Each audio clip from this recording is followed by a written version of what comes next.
I was thinking about this, how, well, I've been trying to sort of start booking gigs myself, but like, how do you get over the fact that you're like, hey, I make music, you should pay me? Yeah. Yeah. You have to throw it out there. I think, most of the time, gigs who are going to pay you are just like, how much do you charge? Yeah.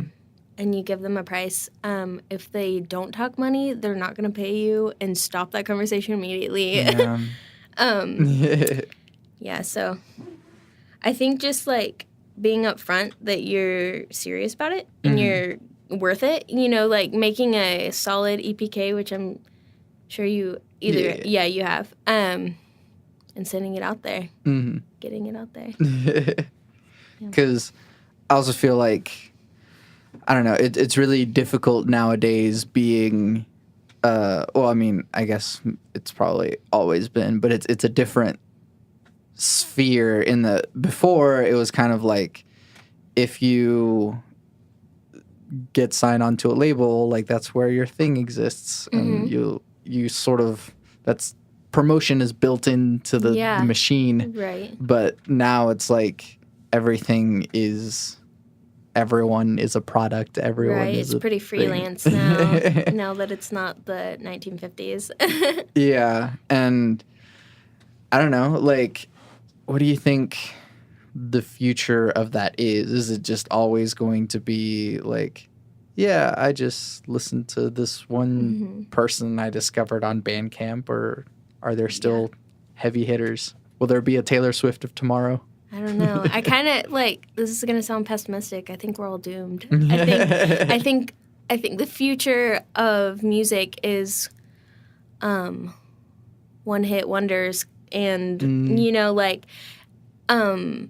I think you really have to sell yourself now if you want people to pursue you and be dedicated fans. I read once that it only takes 1,000 dedicated fans that are willing to spend, I think, $10 on you or maybe $100 on you. I can't remember.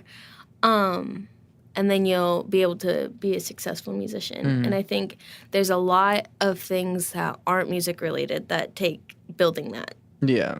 And that's what I'm not good at. So I'm terrible at all social media and internet things, which is how you get them. Also, like, going at your gig and afterwards talking to people, which is so scary because you just, like, bared your heart and soul to them, and now they're just like, do you want me to buy you a beer? Right. And so. And that's something else that's, like, weird for me because, I mean, I'm trying to break in, but it's, one, I have 2 jobs and I am working on a master's degree, so time is not really something that I have. Yeah, you're a busy bee. But then, like, everything starts at, like, 10. Right. Yeah. So I don't know. I don't know. And, I like, have a lot of time. So. Right. And I'll like, whenever I can, I'll go to things, but it's just, geez. Right. I have to go home. I have class in the morning. Like, that's still a thing. I'm going to ask you an interviewee question. Go for it. Yeah, this is a conversation. Yeah, so, like, what do you want to do with music if you're pursuing your master's, and you probably don't want to be, like, a rock star, Well, unless you do. That's cool. Yeah, you can do it all. But. There's sort of, like, it's sort of vaguely become 2 things. I went into music production because I wanted to compose music for video games. I still want to compose music for video games. Yeah. But it's also, I am falling somewhere in between, because whenever I graduated high school, I was like, I want to just be, like, a singer, and that's what that was going to be. Right. But then I had also, like, never taken a voice lesson in my life. And so I was like, yeah, let's go for it. And it's like, hey, you weren't accepted into music performance at UCO because you don't know how to sing. Oh, and no. I'm like, oh, yeah, that sure is a thing. Oh, right. You have to sing to be a singer. So, like, the dream of, like, being an artist was sort of put away for a bit. Mm-hmm. And then it became, for a little bit, it was like, do a music teacher. But then if you want to be an artist and that works out, that's cool too. But, Right. you know, be a music teacher. Yeah. And then once I came here for production, and I was doing a lot more songwriting and composition as well. It's Mm-hmm. kind of like both. Right. So, people like, I don't really listen to Frank Zappa, Right. but Frank Zappa has like singer songwriter music and like rock music, but Yeah. he also has composed chamber music. Right. And that's something that I really like. I'm really into that. Yeah. And so not being anywhere in specifically like, oh, I'm, you know, a composer, whatever Mhm. that means, Mhm. or I'm a musician, whatever that means. Yeah. It's a bit of both. So I think just making music and whatever that turns into, Mhm. whether it be I'm making music for a video game or a Right. film score or putting Yeah. out an album, it's all the same thing. I still make music. Yeah. You're still like, that's what you're like doing and stuff. I really respect that. I think that's kind of what the same vibe Dr. Pants had going into it. Is Yeah, that he yeah. just kind of like wanted to do it all, and like you Mhm. can do it all. Yeah. You know, I don't see why people or musicians want to put like I'm a touring musician only. Mhm. You know, like do it all if you can. Yeah, you know, yeah. if you have enough time, do it all. And that's something that's kind of the conversation I was having with Rosalind is that Mhm. whenever you put yourself in a genre, then you're kind of stuck there. Yeah. And it really sucks because if you want to go anywhere else, Mhm. you're just like, well, can I just either people change their names or get with different groups or whatever it might be. Right. It just becomes really difficult to do that. Yeah. But that's why I sort of have been trying to do the opposite of that. And it's like, just my doing name it is all. Santiago Ramones. I do anything and everything. Right. Yeah, I feel like I've definitely kind of dug myself into this weird, like, folk indie thing that I'm not sure.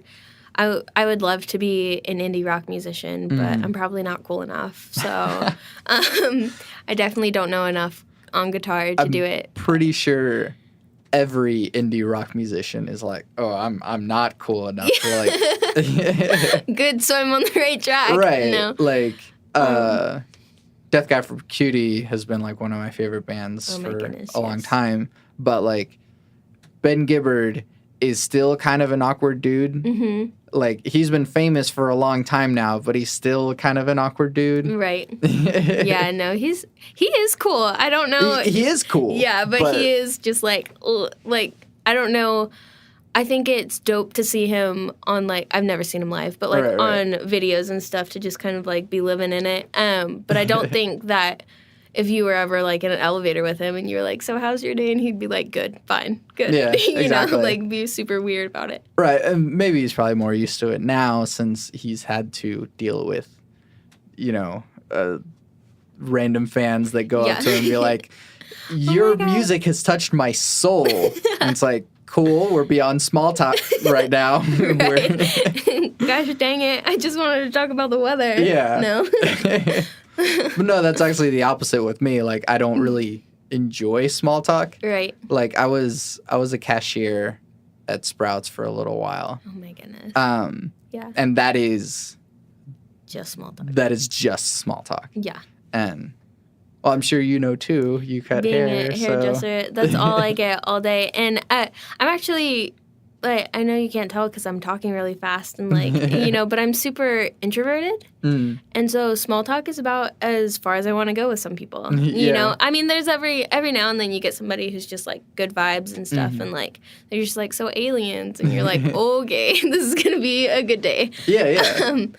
But I'm super comfortable with small talk for the most part, unless it's like about the weather or the news or something, because I probably didn't watch it. Right. Well, maybe lately small talk is dying because the talk is not small anymore. Mm-hmm. Like, oh, how about that weather? Climate change. Yeah. Hey, how about the news? Like, we're all going to die. Yeah. Oh, great. So there's... Death is inevitable. Yeah, there is no small talk anymore. Right.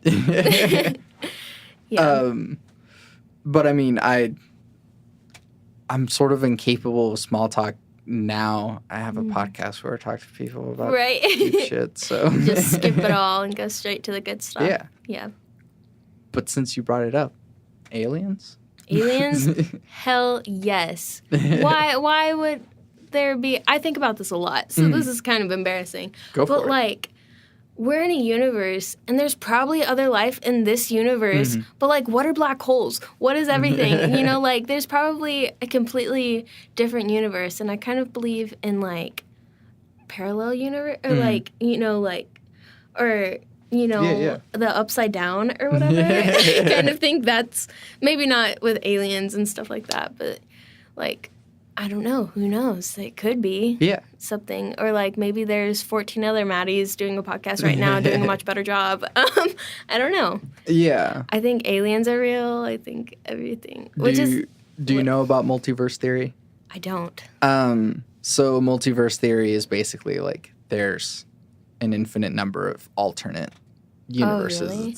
It's the multiverse, which infinity is a hard concept to grasp. But this is a fun fact I've stated on the podcast now like 3 times. But there are infinities larger than other infinities. Oh my god, I can't. My brain. I can't even understand how there's like has to be a beginning to everything, or time? What is that? Like, it's crazy. Right. Well, if you consider relativity, because Einstein was like, hey, how about this? And then broke everything.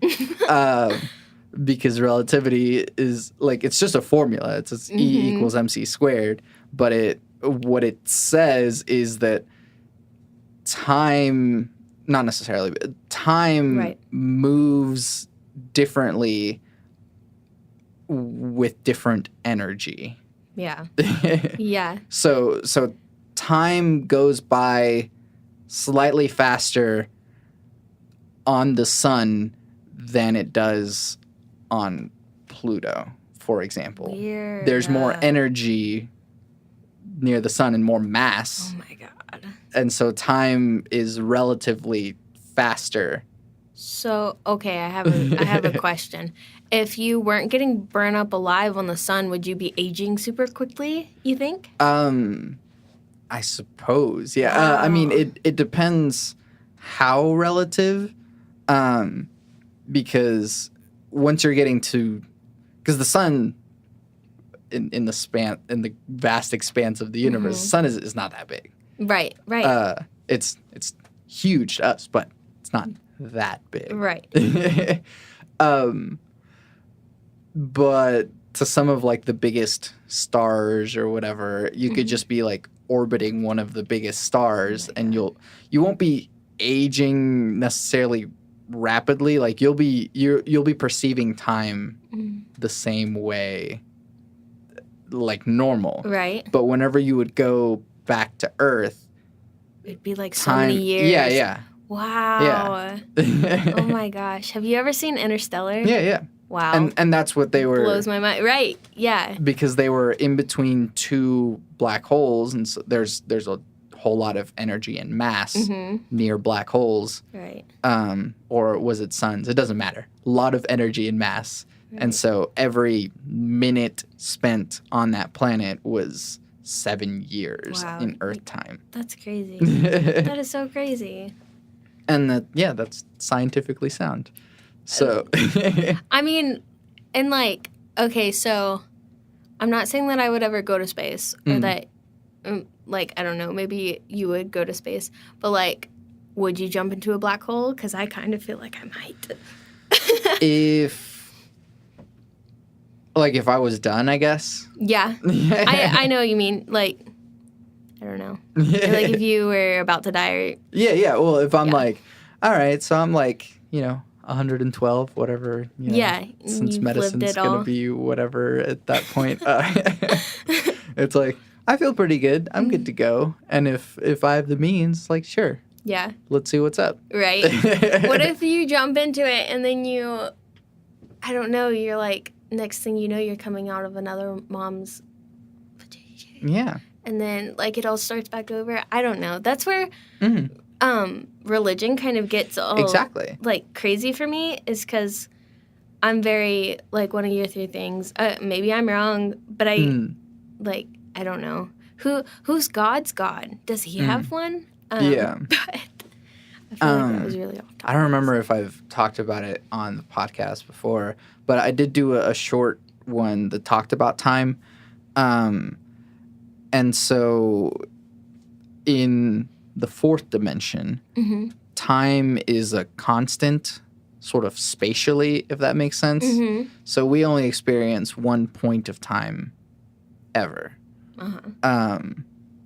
But in the 4th dimension, time is just always. You'd sort of see like a snake of yourself, both forward and backwards of time, theoretically.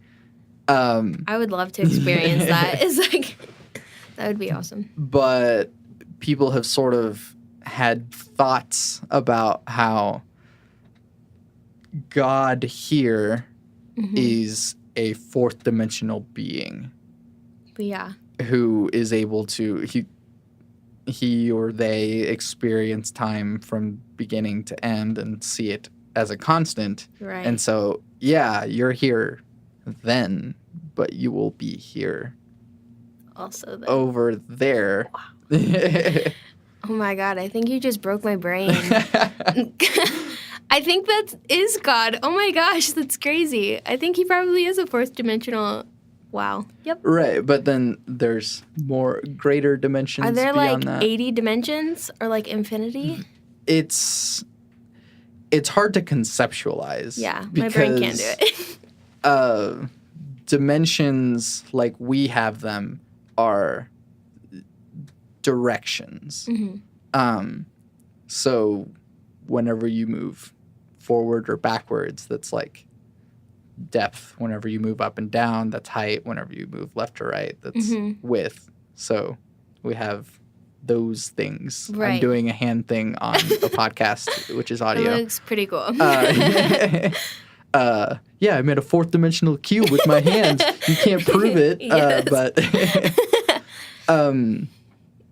but so in the 4th dimension, time is a direction. Oh. I don't know if I like that. I do like it, like, to think about it, but you're right. It's hard to conceptualize. Yeah. Because I'm just like, how would that visually, audibly, like, how would it all look and feel and be? It's crazy. And that's where it's sort of difficult with our experience because we only have this. Right. Have you ever seen Lucy where they how we can only use 10% of our brain and then she could use like all of it? And so I guess that's kind of like going into that. I think it would be so cool if we could do it all and visualize it all. And Right. Do you know about the singularity? Tell me. So singularity is basically like if every sort of mind were to like go into one and have like not necessarily infinite knowledge, but just all of the knowledge that we have. Yeah. So it's feasible, I guess, hypothetically right now. Not right now, but the way that we can conceptualize it is if we were to upload our minds to the computer. That is what I was just thinking. I was like, so basically the internet? Yeah, like, it is like, if you think about it, the internet is kind of like if everyone were to log on and upload all of their thoughts and stuff, then it basically is what you're saying. Yeah. Yeah. And in a weird way, we're already moving towards that by having stuff like social media where people do just like, I had a thought of this today. Yeah. Post. Yeah, that's crazy. But then we would all become one. Mm-hmm. So that's another sort of concept of God that, because there are different concepts of God through different religions, because some people have seen it as God is just this other who takes part in our lives, but then other people see it as the universe is God. Mm-hmm. And so if we all become one, we all become the universe, then we become one with God. Wow. I like it. I think that's probably correct. I don't know. I think everything's right whenever I think about it too long. I'm like, yeah, that's probably how things are. Yeah. Thinking back to aliens, though, I don't know if this is it's called the Fermi paradox, which is, so the universe is infinite. Mm-hmm. That's sort of the first thing about it. So given the vast expanse of the universe being infinite, then there's probably other life. Mm-hmm. So where is it? I don't know. That's why I would jump down the black hole. Because I think you would, like, pop right into a, like, alien suburbia. I don't know. So the thing about... So people have talked about different reasons as to why that would be. One is... I guess the biggest stretch, which is they're already here. Yeah. Two, it's like they never get advanced enough to be able to like contact us. So maybe there's like a great sort of, it culls civilizations or whatever before they get to be interstellar. Wait, I kind of have... Okay, so Go this for is going to be a little bit embarrassing, but I have thought for the longest time, you know, the, like, they're already here or whatever. Okay, so going kind of on religion or whatever, you know, the Noah's Ark and the water or whatever. I was like, okay, so big stretch. What if that wasn't God sending the water and that was aliens? Because have you ever seen deep sea creatures? Like, I think those beasts are probably, I don't know. Like, if they were aliens, I would believe it. But I also think that, like, there's probably so much life out there that, like, some of them probably aren't advanced. Some of them might be more advanced. Right. I think if the human race were to live long enough, make it long enough, we'd probably become advanced enough to venture out. Right. Far enough to know. If we can. Because, like, going back to the Fermi paradox, like, if there is a great... culling of, once you get to this point, this is either you destroy yourself or you make it through. Right. So maybe our bodies are too perishable to experience it all, but I don't know. Yeah, which is why I would upload myself to the singularity. I think I don't know. That's where, like, as soon as I was just like, I think I might, my, like, religious was just like, don't do it. Don't do it. That's what the devil wants you to do. Oh my God. Well, I mean, because being one with the everything, right. I'm open to that. Yeah. That's just me. Right. But then the other part, I don't know if there's like a term for it. I haven't really heard anyone else discuss it other than me who's thought of it. I'm not the first one who's thought of it. You're right. But time. Like, given how vast the universe is, both in space but also time, right? Humans have been around for like a blip. Of right. The vast time of the universe. Yeah. And so it's like, here's the clock, here's where it's, you know, all of the universe from the beginning to now. And like, we're just the tiny, like, we're not even a second in the clock of the universe. Yeah, that's great. And like, even just thinking about America, like, we've only been around for like not that long. Yeah. And it, like, I don't know. It's crazy.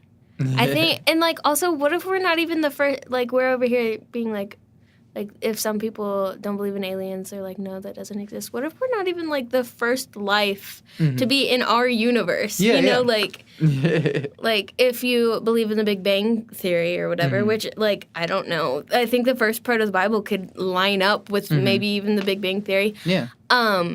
So, like, what if there was another Earth? Or, I don't know. It probably wasn't called Earth. They probably thought of something really cool. And there probably were, like, I don't know. Really cool. Where? I don't know. Cool. Yeah.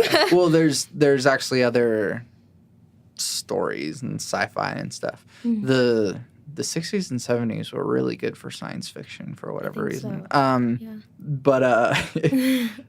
But we're sort of like the second trial of humanity, if that makes sense, or the third or whatever it could be. So it's just like in the Halo lore. I don't know if you play any video games, but the lore in Halo actually goes pretty deep. Right. It's like humans were around before as like this huge interstellar like species, and then there was this other species that was also like that. Right. And then that other species got mad at the humans and reduced them to primordial beings back on Earth.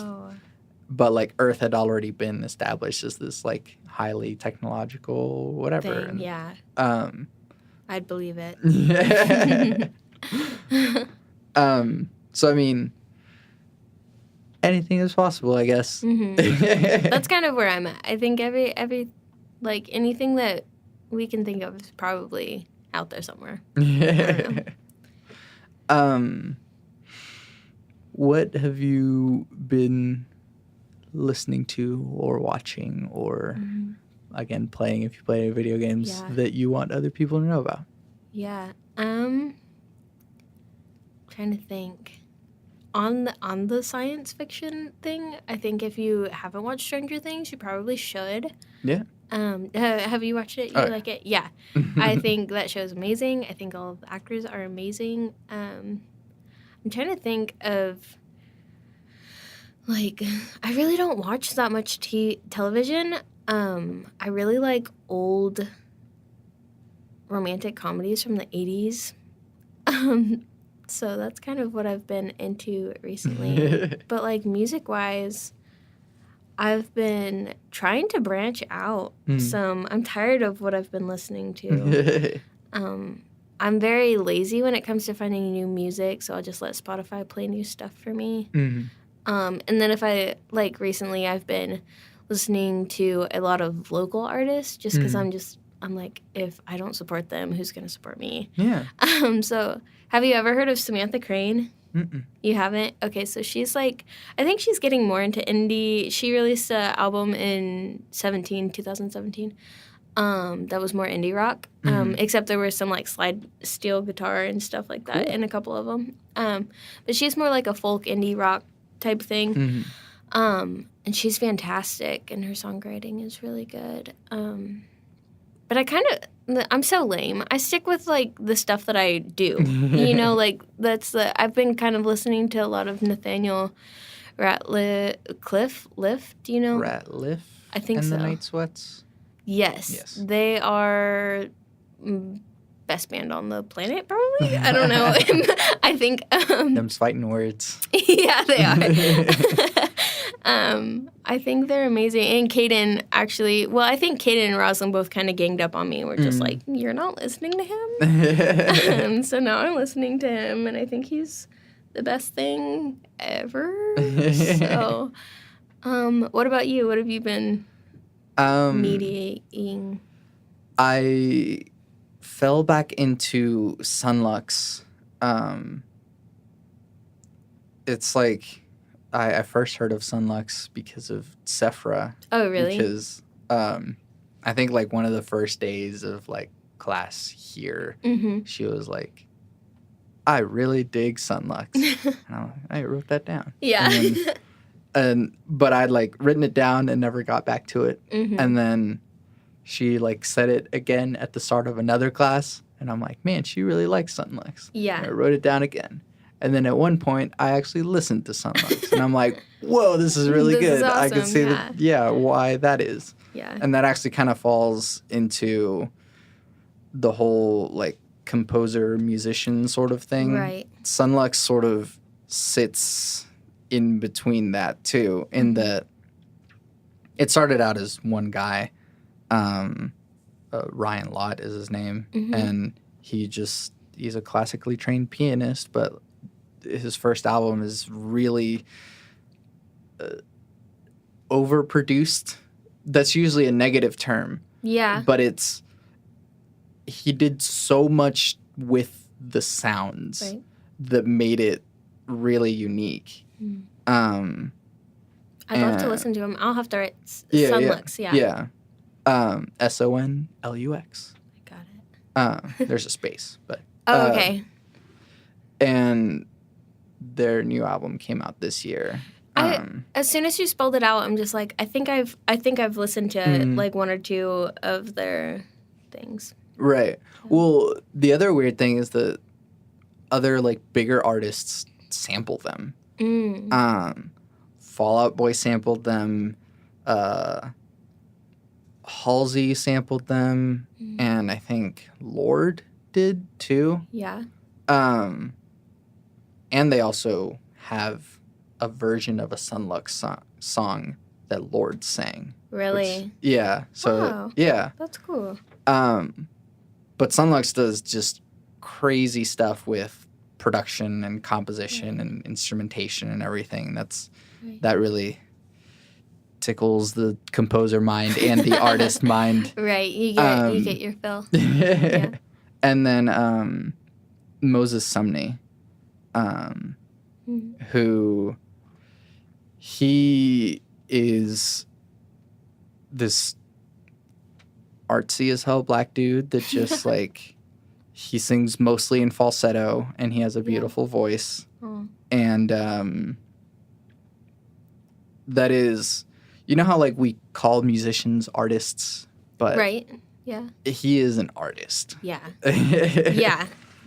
And that's something that like whenever I first listened to Moses Sumney, I actually stumbled upon him through there's this podcast called Song Exploder.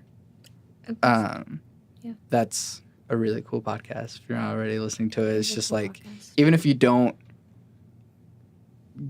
like the artists who are on there, it's still really cool to see like, oh, that's how they did that thing. And they kind of break it all down for you. And it helps to like hear their different methods, even like songwriting wise, but also production wise. Yeah.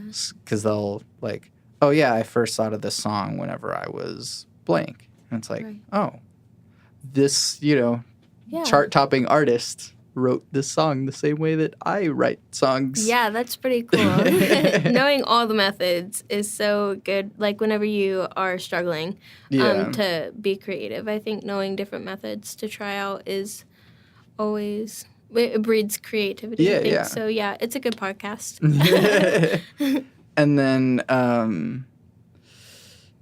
no, it's been mostly that and still clipping because I can't stop listening to clipping. They also put Sunlux and clipping have puzzles in their music.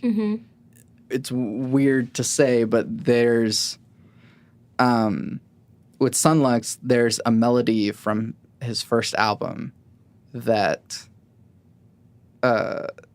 is snuck into a song in every other album. Right. That's cool. And then clipping had like almost literal puzzles. They put Morse code with there's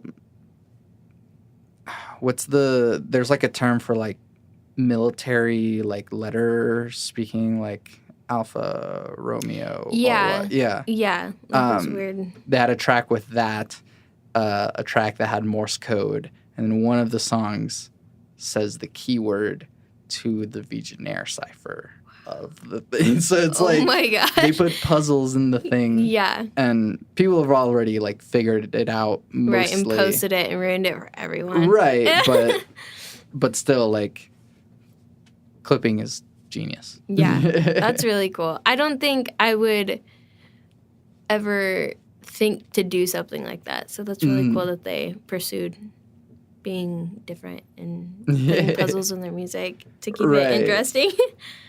Well, no, because that's something that I've kind of wanted to do myself. Plus, it also gives you something to do with the music, because it's one thing to just kind of write a song and have that be the song. It's like, like guitar, drums, bass, whatever. It's all there. Right.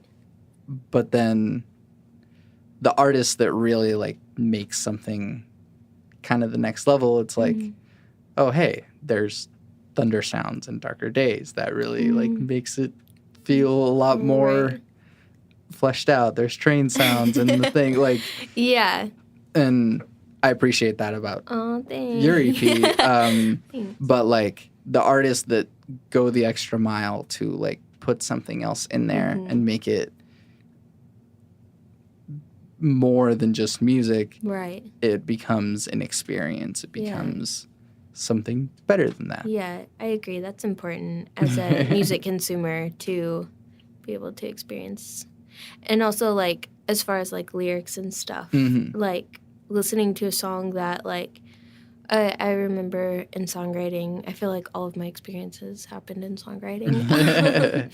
But David played a song and then asked us all what we thought the artist was trying to talk about. And, like, I remember everyone was kind of leaning towards, like, a couple on a train or something like that. And then I was just like, I think it's, like, a mother and daughter situation going on here because they never really assigned sexes and stuff in the song.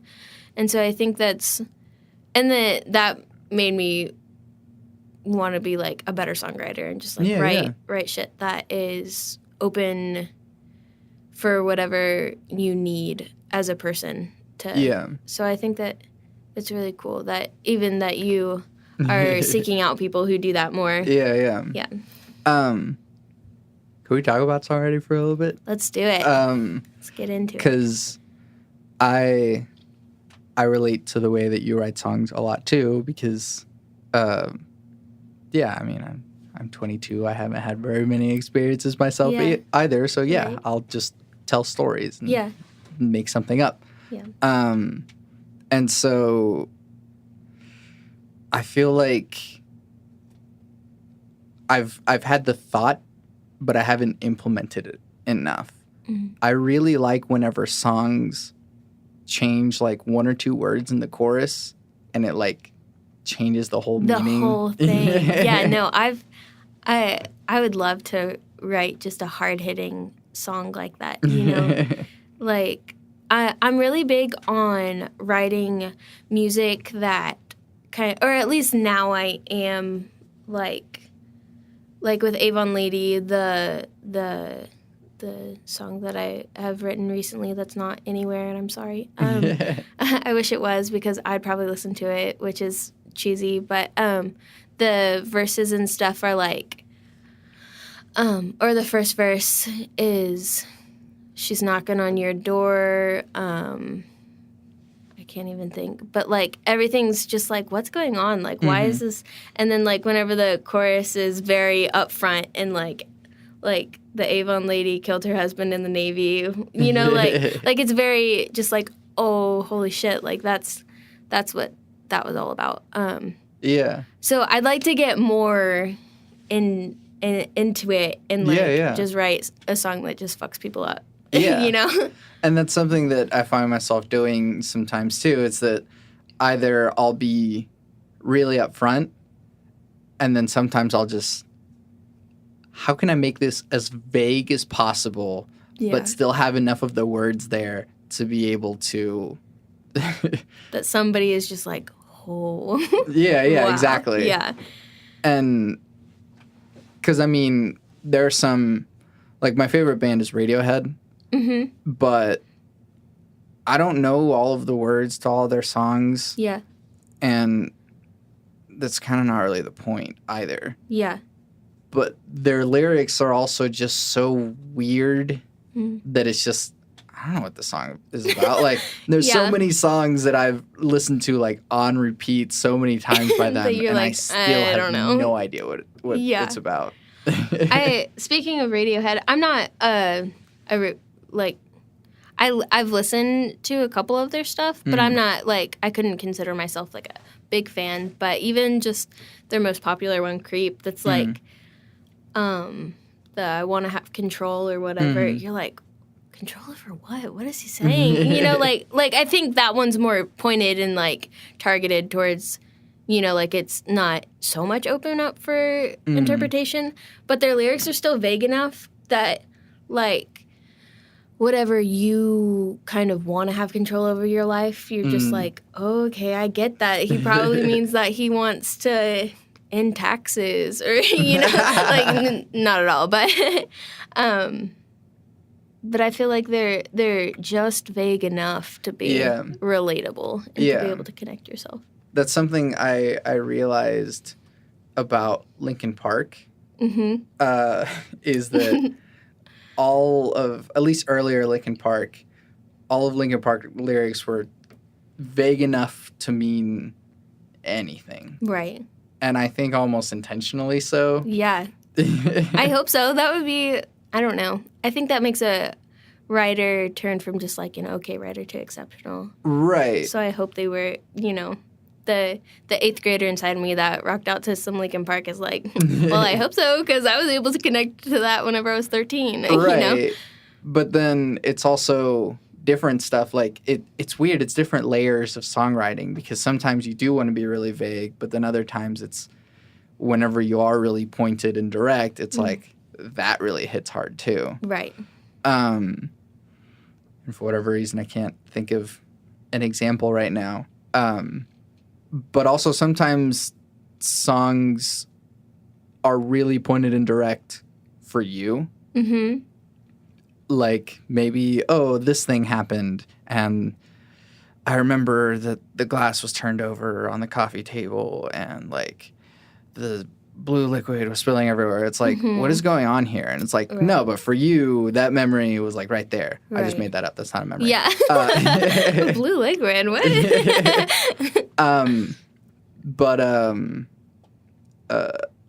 Adam Marquez told me about Damien Rice. Okay. And Damien Rice's music is like, he's very much like guy with a guitar. Mm-hmm. He's Irish or Scottish or something like that. I think he's Irish. Yeah. I think, yeah. His songs are really specific, like a very specific situations in his life. But it's also like, whenever you listen to it, you feel the pain and the whatever that he was expressing right then, even if you never lived through. Right. So it kind of makes it worth your listening experience, you know. But I think you have to have a certain charisma to write songs like that. Like he does. He can put the emotion behind it. Yeah. I feel like people who have been through shit can, like, just write a good song, you know? And even though, like, I've never been through anything, just listening to it, I can, like, break down and cry if the song's good enough, you know, and if they have enough conviction in it. Mm-hmm. I feel like you can pull off a really specific song, but I couldn't. I don't think. I don't think so. What's the last song that made you cry? I'm trying to think. Okay, Oil and Lavender, or Lavender and Oil by Nathaniel Ratliff or Cliff. I don't know. And it's so, like, it's kind of an emo song or whatever, like, or not the vibe of it at all, but, like, the lyrics and stuff. And I was just, like, listening to it, and for some reason connected to it in some strange way, even though I've never lived through anything that experience was about. it hit home. Yeah. For me. I cry a lot in the car, listening to music, and every now and then I'll just like hear a song and not even care what it's about. I'll just be like listening. I think Tyler Childers. Do you know him? Mm-mm. He's a kind of a folk rock singer. I don't even care what words are coming out of his mouth, but he just does it with so much conviction that I'm just like, oh, there's my heart. Yeah. What about you? Last song you cried to? Santiago's a man. He doesn't cry. No, I definitely do cry. And no, I actually really, as weird as it sounds, like I really enjoy whenever a song makes me cry. Yeah. Probably Present Tense by Radiohead. Really? It's from their most recent 2 years ago album, which that entire album is just sadness. But I have to listen to it now. But Present Tense is strangely, I mean, it's happy. It's a good song, but it's like grounded in a sadness that and it just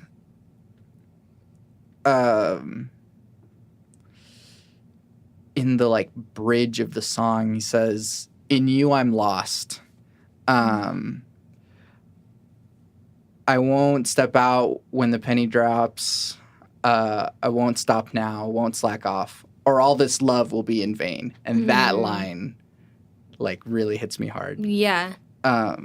It hits me hard both knowing the situation of the song, but also having the context of like, I've been with my girlfriend for 8 years. Yeah. And so if that were to go away, that would hit really hard. Right, yeah. Or all this love would be in vain. Right. Like, dang. Like if you can't make it through, like you said, the penny dropping or whatever. Yeah.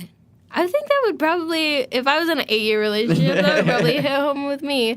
Right now I could probably listen to it and feel nothing. No, I'm kidding. But then also, like, with the song itself, like, he was on the brink of separating with his wife at the time whenever the album was made. And then they put out the album, and then they got divorced, and then she died. Oh, wow. Wow. Yeah. Yeah. So it's like all of that sort of hits. Yeah. That is so sad. But yeah, that whole album just hits really, really hard. Yeah. Well, especially if he was in that kind of mindset whenever he was going through the writing process. Yeah, exactly. I could imagine. That's intense. But then I don't know if anyone else gets this feeling, but there are times whenever I'm listening to a song and whenever something like sounds really good or feels really good, I'll like physically and like verbally go, yeah. like, yes. Yes. What's the last song that made you do that? I'm trying to think. There sometimes just melodically somebody will do something or have like a little like flick in their voice or something, and I'm like, yes, this is why I should listen to music 24/7. The last song I can remember just going kind of nuts for is Passenger has this one song that's like about, I don't know, finding a love or like a love in a coffee shop or something like that. And I forget the lyric, but something about the rain. Like I only came inside to get out of the rain, but now that she's here, let it blow. Yeah, let it, something like that. And I'm like, whoa, like that was amazing. That was such a great way to put everything because it just set up everything visually for a song that doesn't have any visuals, you know, like while you're listening to it in your car. So that was the last one that I was just like, that was perfect. He couldn't have written that any better, you know? Yeah. What about you? There's. I'm trying to place when. So I'm thinking of two different ones. The first one that I thought of is there's this clipping song called "Our Time," and clipping tells a lot of stories too. But it's weird because clipping is a rap band, group, whatever. But there's not that much rapping in it. It's really the chorus that has like this female singer on it, and whenever the final chorus hits, there's like this really distorted. I don't know what it is. It's a synth or something, but it's just like you have to listen to clipping really loud. But whenever it hits, it's just like it feels like the song should. Right. And then I think I can't remember which Sunlux song it was, but it was a Sunlux song that just like, again, all of the sounds that they put together is just really cool. Yeah. And maybe I get a lot more out of sonic things. Like I get that feeling more out of sonic experiences rather than word experiences. Right. But there are times whenever like a line that I've heard so many times will like hit me and I'm like, oh. Like, oh. Yeah, like a song that you've been listening to for so long and then you finally realize that they did something clever with the lyrics is amazing.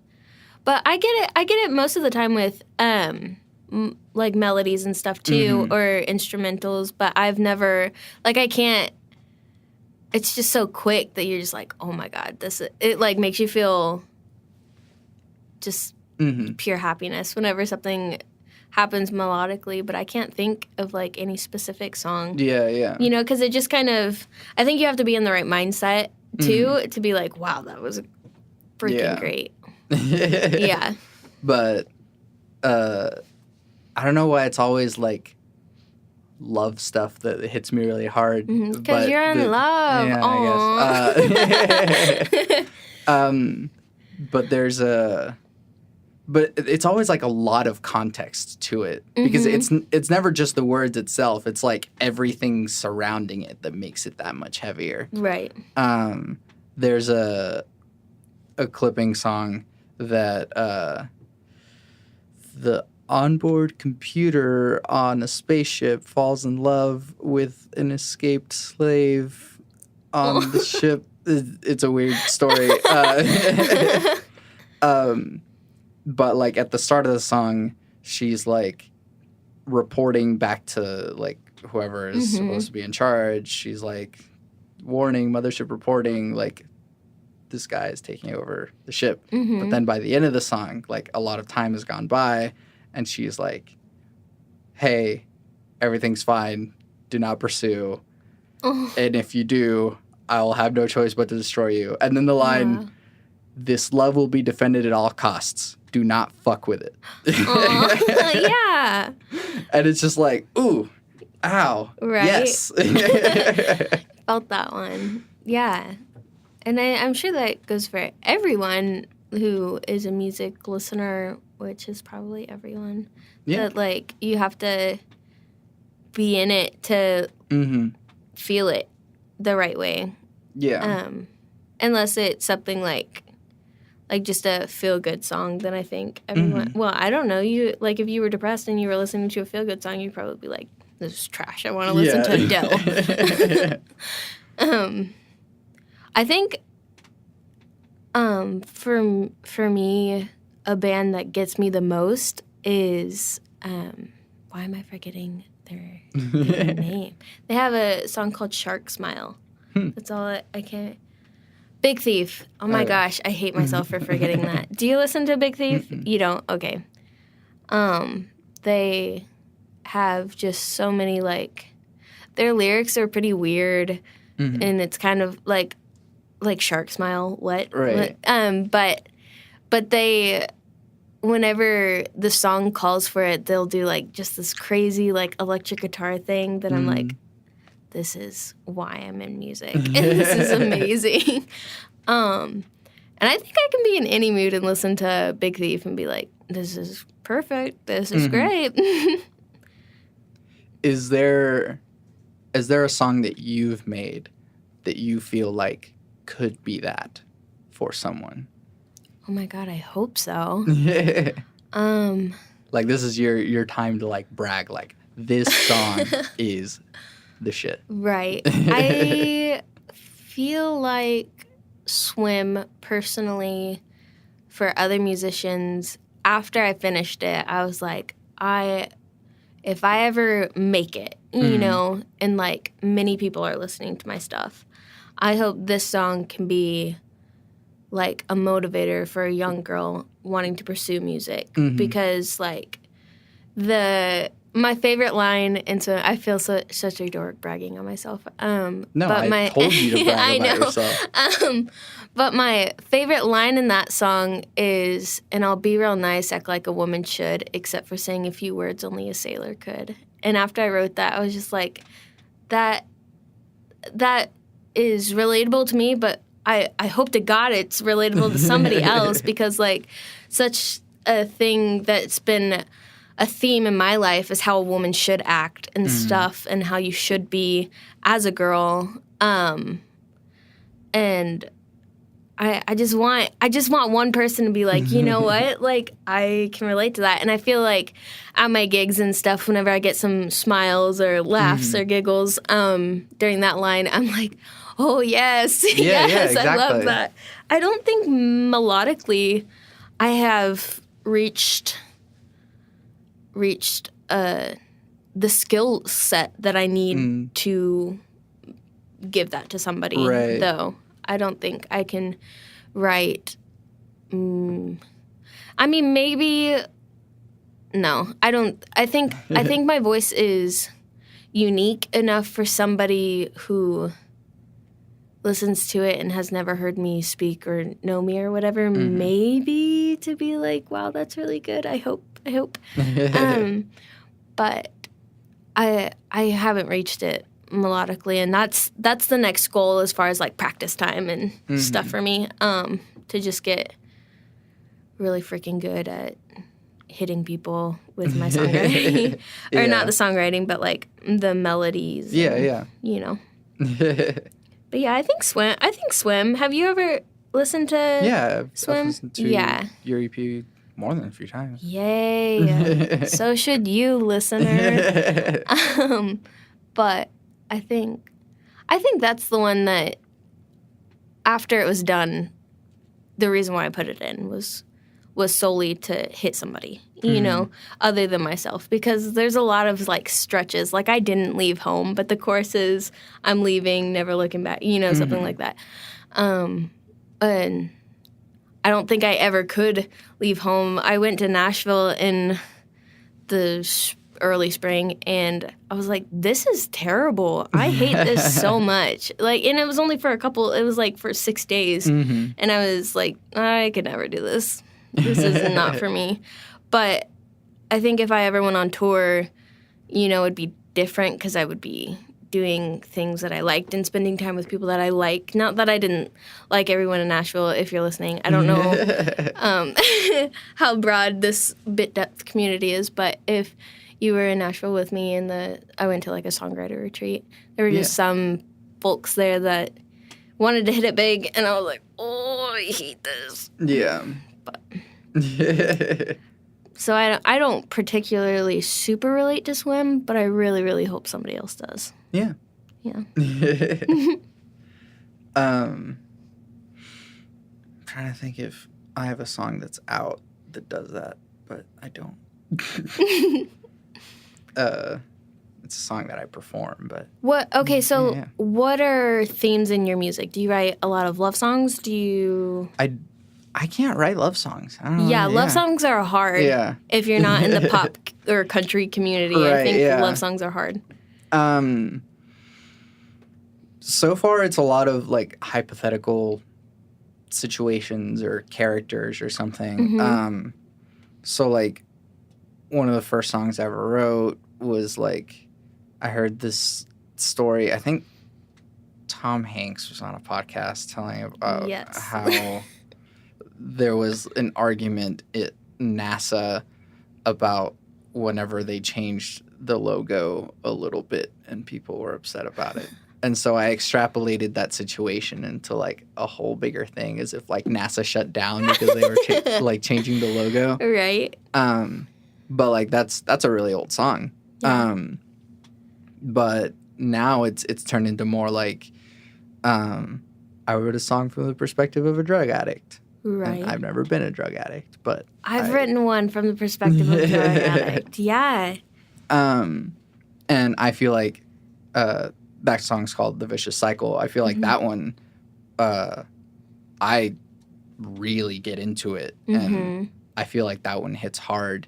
And I feel like there's a lot of good lines in there. Yeah. And then another one from the perspective of a soldier who comes home with PTSD, and like then like the ghosts of the people that he killed like come back to him, and like, oh my God, I'm gonna write all of Santiago's songs now. These are all like such good stories.